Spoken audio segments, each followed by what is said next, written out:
ఈ యాకోబుని ఆ, జబదయి కుమారుడైనటువంటి యాకోబు అని రాయబడింది.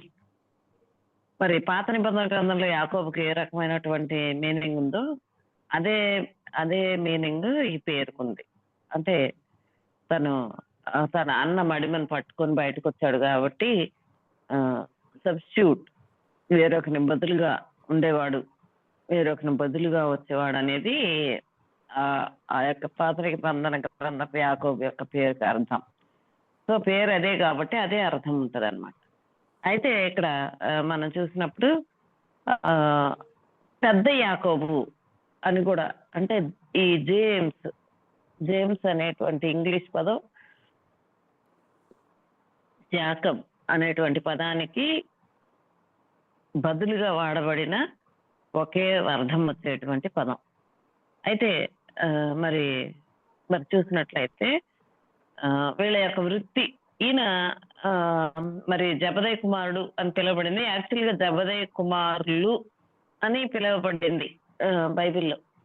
ఏంటంటే మరి యోహాను యాకోబు వీళ్ళిద్దరు కూడా జబదయి యొక్క కుమారులు.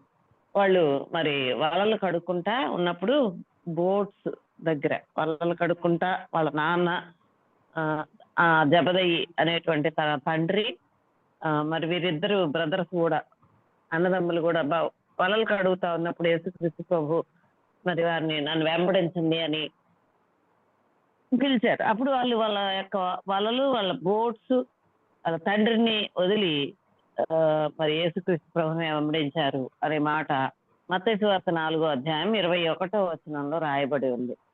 మరి వీళ్ళు గలిలీ సముద్రంలో గలిలీ సముద్ర తీరంలో ఉండేటువంటి జాలరులు అన్నమాట.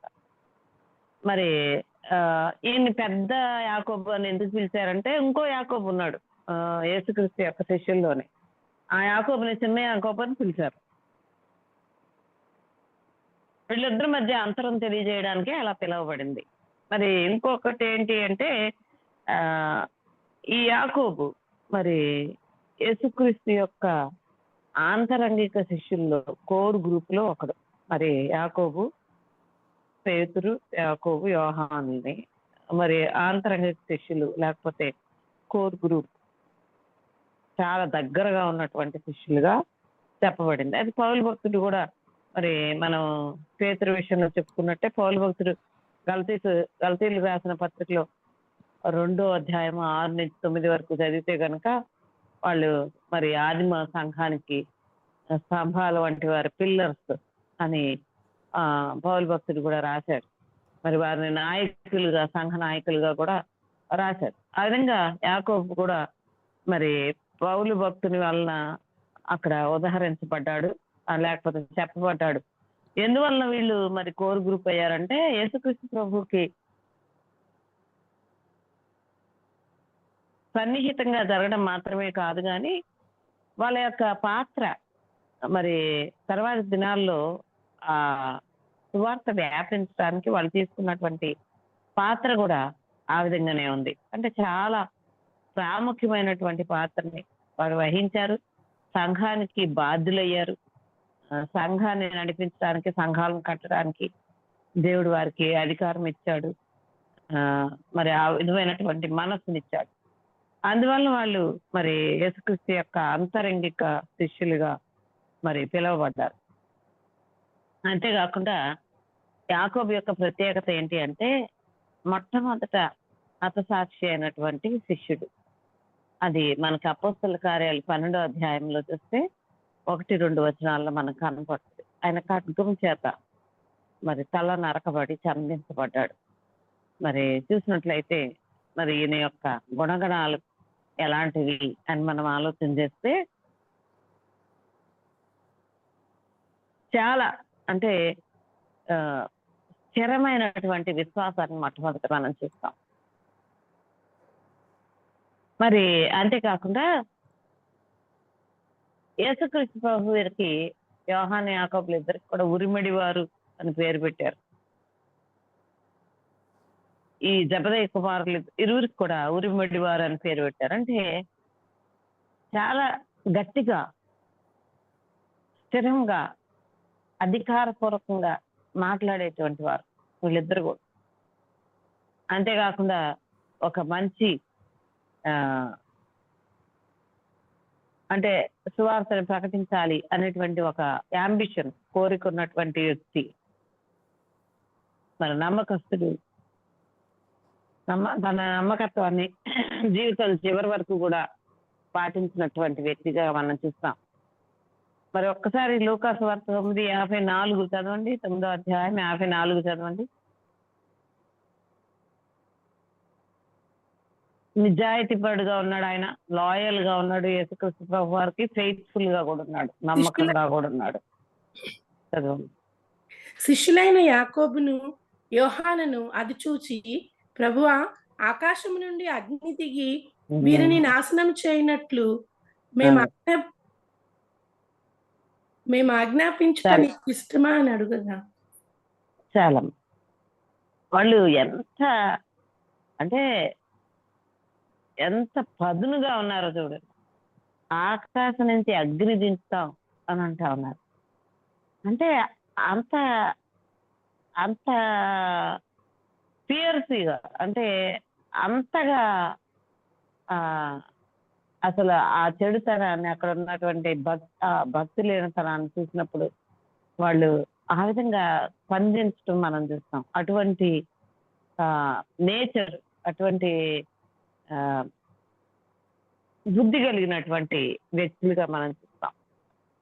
ఈ విధంగా మరి మనం చూసినప్పుడు యాకోబు యొక్క గుణగణాలను చూసినప్పుడు చాలా ఆశ్చర్యం వేస్తుంది.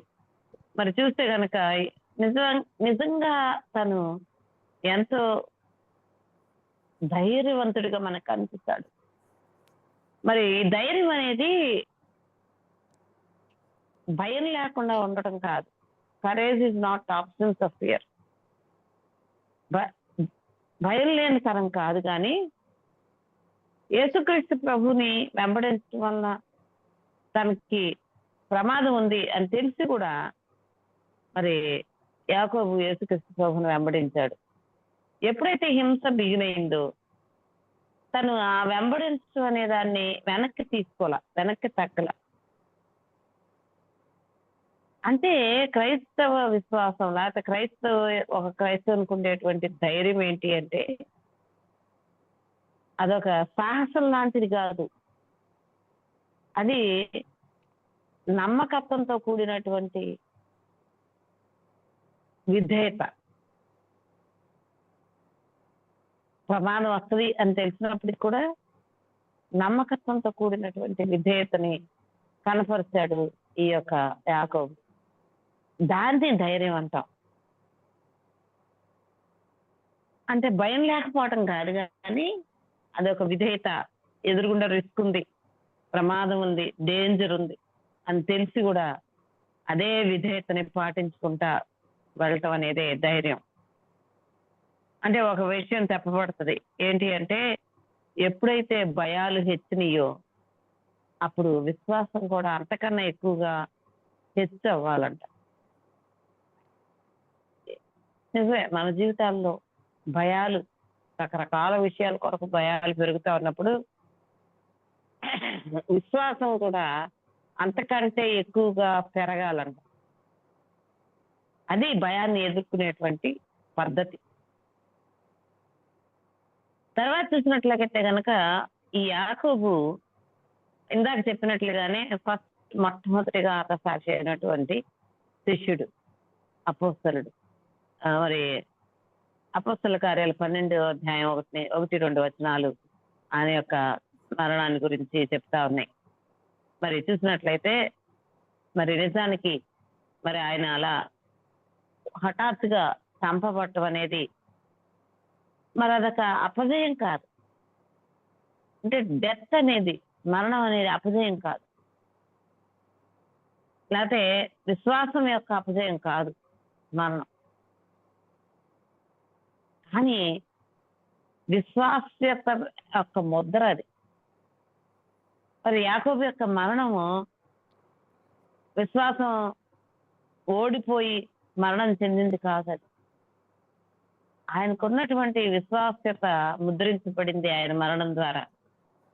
సో యాకోబు యొక్క మరణాన్ని మరి యేసుక్రీస్తు ప్రభు ముందే చెప్పాడు, ఆయన్ని ప్రిపేర్ చేశాడు కూడా. మార్కు సువార్త 10:38 చదివితే మనం, నేను తాగేటువంటి గిన్నెలో ఉంది నువ్వు తాగుతావా అని అడిగాడు. నిజంగానే యాకోబు ఆయన కప్పులో ఉన్న దాన్ని తాగినట్లుగా మనం చూస్తాం.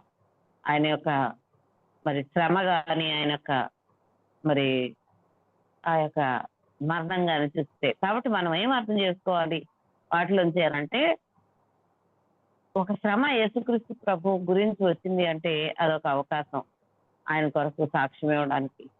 అదొక విశ్వాస్యత, అది ఫెయిల్యూర్ కాదు, మరి అదొక పనిష్మెంట్ కాదు. అంటే ఒక శ్రమ వస్తే ఆ శ్రమ ప్రతిసారి కూడా మరి పనిష్మెంట్ కాదు, శిక్ష కాదు, ఏదో చేయడం వల్ల వచ్చింది కాదు. ఒక్కొక్కసారి ప్రభు నిర్ణయిస్తాడు, ఆ నిర్ణయంలో మరి వాళ్ళని సిద్ధపరిచి తను తాగినటువంటి మరణం అనేటువంటి కప్పు, ఆ శ్రమలు వేదన అనేటువంటి కప్పులను దాన్ని తన శిష్యులకు కూడా మరి అది చేయగలవా అని అడుగుతూ మరి వాళ్ళని సిద్ధపరుస్తాడు ఆయన. చూసినట్లయితే ఇంకోటి ఏమో అర్థం చేసుకోవాలంటే, ఇన్నర్ గ్రూప్ లో లేకపోతే కోర్ గ్రూప్ లో చాలా సన్నిహితమైనటువంటి వాడిగా యేసుక్రీస్తు ప్రభునకు వద్ద ఉన్నంత మాత్రాన అది శ్రమని, బాధని, లేకపోతే మరి వాటిని దూరం చేస్తుంది అని కాదు, వాటిని క్యాన్సిల్ చేసేస్తుంది. మనం యేసు ప్రభుకి దగ్గరగా ఉన్నంత మాత్రాన మనకు శ్రమ రాదని కాదు దాని అర్థం. మరి నిజమే ఇక్కడ యాకోబు కూడా మరి ఇందాక చెప్పినట్లుగానే ఆయన యొక్క ఇన్నర్ సర్కిల్, సన్నిహితమైనటువంటి శిష్యుడు, కానీ మొట్టమొదటిగానే ఆయన శ్రమ పరచబడిన వాడు. అందుకనే మనం నేర్చుకోవాల్సింది ఏంటి అంటే, యేసుక్రీస్తు ప్రభుతో దగ్గరగా ఉన్నాం కాబట్టి మనం చాలా మరి సులువుగా మన జీవితాన్ని గడిపేస్తాం. చాలా కష్టాలు, నష్టాలు, శ్రమ ఏమీ లేకుండా గడిపేస్తాం ఈజీగా. అంటే చాలా సులువైన విధంగా గడుపుతాం అనే దానికి ఎక్కడ కూడా గ్యారంటీ ఏం లేదు. అట్లాంటి గ్యారంటీ ఏమి దేవుడు మనకి ఇవ్వట్లా. మరి ఇక్కడ యాకోబు యొక్క జీవితాన్ని చూసినట్లయితే ఆయన చాలా సన్నిహిత శిష్యుడు అయినప్పుడు కూడా మొట్టమొదట మరణం ద్వారా యేసుక్రీస్తు ప్రభువుకి సాక్ష్యం ఇచ్చినటువంటి వ్యక్తిగా మారాడు. మరి నిజంగానే మరి ఇంకొక విషయాన్ని మనం చూస్తే కనుక, మరి యాకోబు దగ్గర నుంచి మనం నేర్చుకోవాల్సిన విషయం, యాకోబు ఏమీ పెద్ద పెద్ద ప్రసంగాలు చేసినట్టు ఎక్కడా లేదు. ఈవెన్ ఉత్తరాలు కూడా రాయల, ఎక్కడ ఆయన లిటరేచర్ కూడా లేదు. మరి మనకి రాసినటువంటి యాకోబు పత్రిక వేరే యాకోబు రాశాడు. మొత్తం మనకి బైబిల్లో 3 యాకోబులు కనిపిస్తారండి, అది వేరే విషయం. కానీ ఆ 3 యాకోబుల్లో మరి యేసుక్రీస్తు ప్రభు తమ్ముడు అంటే మరియకి పుట్టినటువంటి ఆ యాకోబు మరి యాకోబు పత్రికను రాశాడు, మరి శిష్యుడైనటువంటి యాకోబు కాదు. కాబట్టి ఆయన పెద్ద పెద్ద ప్రసంగాలు చేసినట్టు కానీ, లేకపోతే ఏదన్నా ఏ విషయం అక్కడ రాయబడలా, లేకపోతే ఉత్తరాలు రాసినట్టు కానీ ఏమీ రాయబడలా. కానీ ఆయన యొక్క ధైర్యం మనం చూసినప్పుడు మరి చెక్కు చెదరని నమ్మకత్వం, లేకపోతే నిజాయితీ మనకు అనిపిస్తుంది. అది ప్రజలు గుర్తించాలని కాదు, కానీ దేవుని యొక్క విలువల్ని ఆ నమ్మకత్వం మనకు సూచిస్తుంది. ఏంటి అంటే, ప్రసిద్ధి చెందటం కన్నా నమ్మకంగా ఉండటం, దాన్ని ఎంచుకున్నాడు యాకోబు. చాలా సార్లు ప్రసిద్ధి చెందటానికి ఇష్టపడతా ఉంటాం, గుర్తించబడటానికి, పొగడబడటానికి, మరి దాన్ని ఎంచుకుంటాం. కానీ యాకోబుకి అసలు ఎక్కడ కూడా ఏ ఫేమ్ లేదు, ఎక్కడ ఆయన గురించినటువంటి గుర్తింపు మనం చూడం. మరి ఇంకొకటి చూస్తే గనక విధేయతను ఎంచుకున్నాడు, ఫలితాలను కాకుండా విధేయతను ఎంచుకున్నాడు. చాలాసార్లు మనం భక్తి చేస్తున్నాం, దాని యొక్క ఫలితం ఏంటి, మనకేమొచ్చింది, నేను ఎంత ప్రార్థన చేశాను కదా దేవుడు వినలేదేంటి, నాకేం కలిగింది అనే ప్రశ్న మనందరి జీవితాల్లో ఉంటుంది. కానీ యాకోబు జీవితాన్ని చూస్తే నాకేం కలిగింది అనే దాని గురించి ఎప్పుడూ ఆలోచించలేదు. సింపుల్ గా, చాలా సహజంగా మరి విధేయతను చూపించాడు. ఇంకొకటి చూసినట్లయితే కనుక సుదీర్ఘమైన సంవత్సరాలు బ్రతకాలి అనుకునే దానికంటే నమ్మకత్వంతో బతకాలి అనుకునేటువంటి జీవితాన్ని ఎంచుకున్నాడు. ఇవన్నీ కూడా దేవుని యొక్క విలువలు. ఎన్ని దేవుని యొక్క విలువలు. మనం రెండో దాన్ని ఎంచుకుంటా ఉంటాం, మొదటి దాన్ని వదిలేసి. ఫేమ్ని ఎంచుకుంటాం, ఫలితాలని, రిజల్ట్స్ లేకపోతే అవుట్కమ్స్ ఎంచుకుంటాం, మరి లాంగివిటీని ఎంచుకుంటాం, అంటే సుదీర్ఘంగా జీవించడానికి ఎంచుకుంటాం. కానీ యాకోబు విశ్వసనీయతని, విశ్వాస్యతతో జీవించడాన్ని ఎంచుకున్నాడు, విధేయతను ఎంచుకున్నాడు, నిజాయితీని ఎంచుకున్నాడు.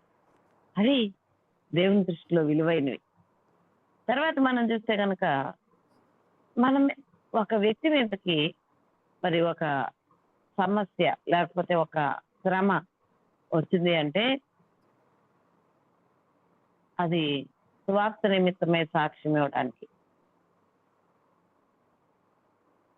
మరి యాకోబు యొక్క మరణం లేకపోతే యాకోబు హతసాక్షి అయిపోవటం మరి అక్కడ ఉన్నటువంటి ఆదిమ సంఘాన్ని చాలా బలపరిచింది. ఆయన యొక్క మరణం ఏమి నేర్పించింది వాళ్ళకి అనంటే, మొట్టమొదట వణికిపోయారు, కానీ తర్వాత ఆయన మరణం నుంచి వాళ్ళు ఎంత బలపడ్డారు అంటే ఒక పాఠాన్ని ఆదిమ సంఘం నేర్చుకుంది. ఏంటి అంటే, నా జీవితం కంటే కూడా యేసుక్రీస్తు విలువైనటువంటి వాడు, సువార్త విలువైంది, యేసుక్రీస్తు నా జీవితానికి విలువైనటువంటి వాడు అనేటువంటి గొప్ప పాఠాన్ని మరి సంఘం నేర్చుకుంది. అక్కడి నుంచే మరి ఆ ధైర్యం, ఆ యొక్క శ్రమల్లో ధైర్యాన్ని వహించడం మరి సంఘానికి వచ్చింది. మరి యాకోబు చనిపోయిన తర్వాత ఆ వరుసలో మరి ఆదిమ సంఘంలో స్వార్థ నిమిత్తం అనేకులు హతసాక్షులయ్యారు. అంటే చాలా సెర్మన్స్, చాలా ప్రసంగాలు చెప్పడం కంటే కూడా ఈ ఉదాహరణ ఎంతో బలాన్ని ఇచ్చింది ఆదిమ సంఘానికి. నిజానికి ఆయన జీవితం సెర్మన్ వితౌట్ వర్డ్. మాటలతోనే ప్రసంగాలు చెప్పక్కర్లేదు, జీవితంతో ప్రసంగాన్ని చెప్పొచ్చు. జీవితంతో ఒక రూపాంతరాన్ని తీసుకురావచ్చని యాకోబు భక్తుడు చేసి చూపించాడు. అందుకనే సంఘం బలపడి ధైర్యం తెచ్చుకుని మరి యేసుక్రీస్తు ప్రభు నా జీవితం కంటే విలువైనటువంటి వాడు,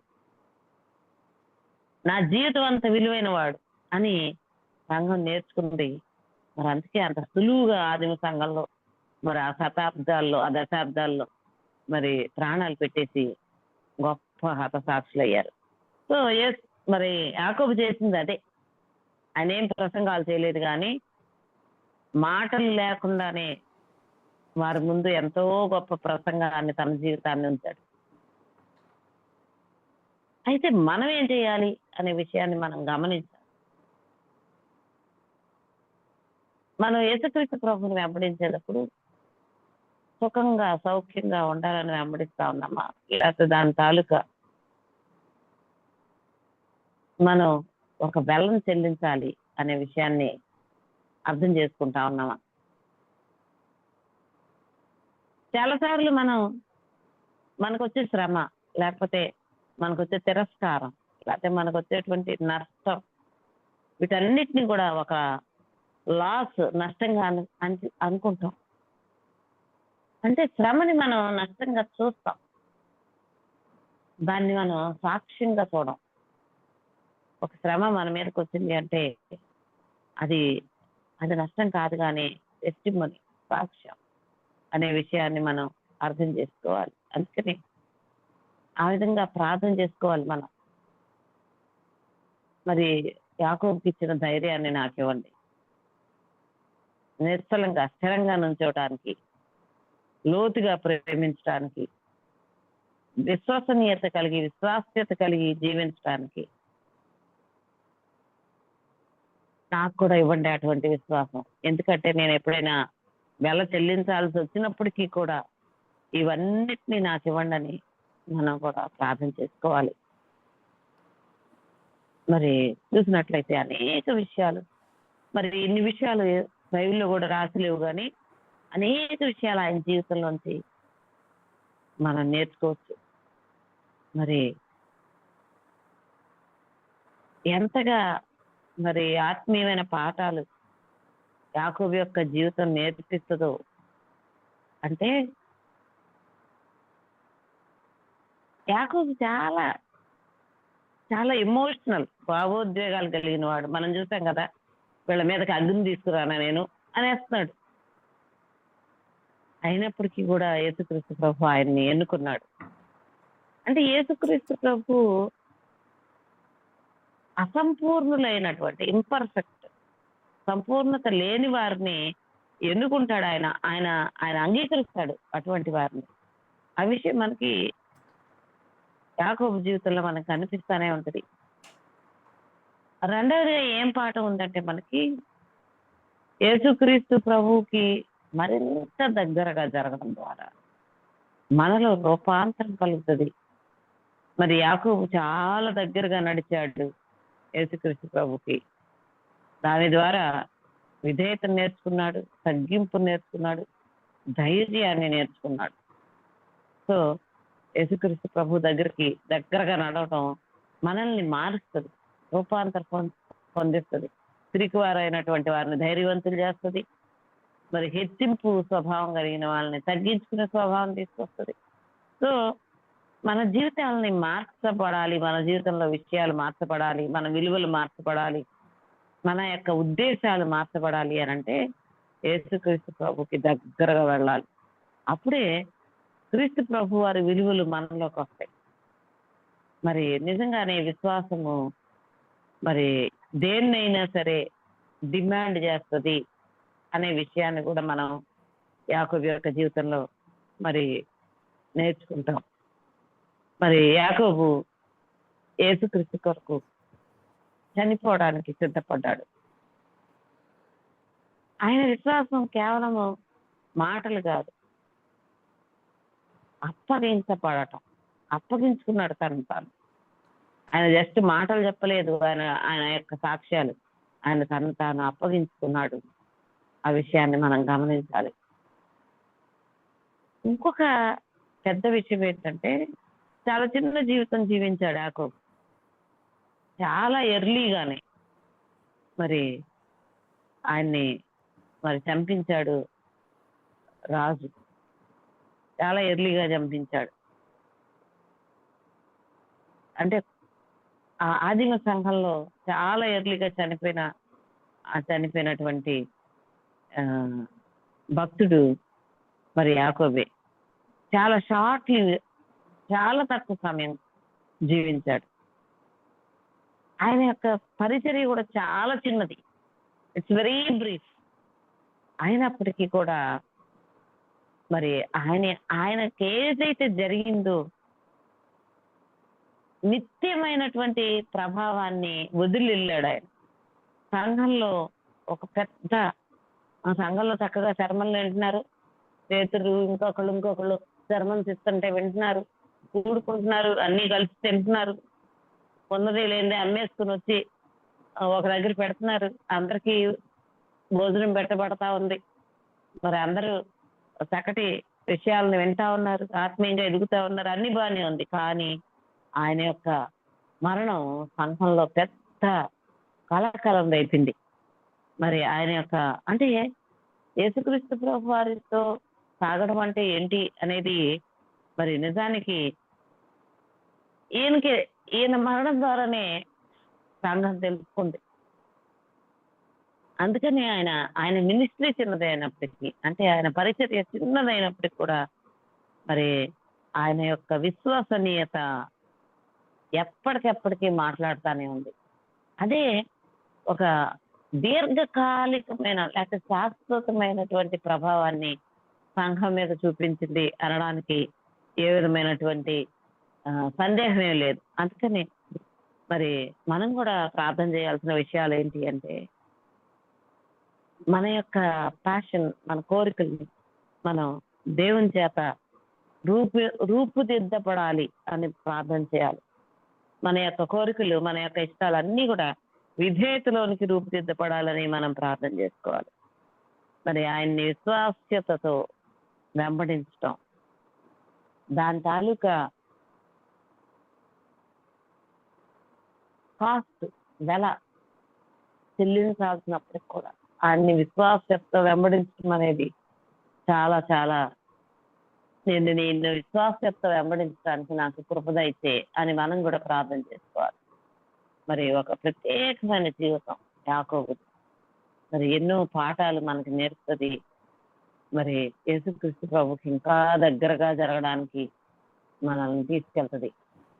దేవుడు ఈ యొక్క సాక్ష్య జీవితాన్ని మన ముందుంచి అనేకమైన విషయాలు మనం కూడా నేర్చుకున్నట్లు ఆశీర్వదించిన దాకా దేవుడి వాక్య భాగంలో మన వెనుకల్లో ఆశీర్వదించిన దాకా.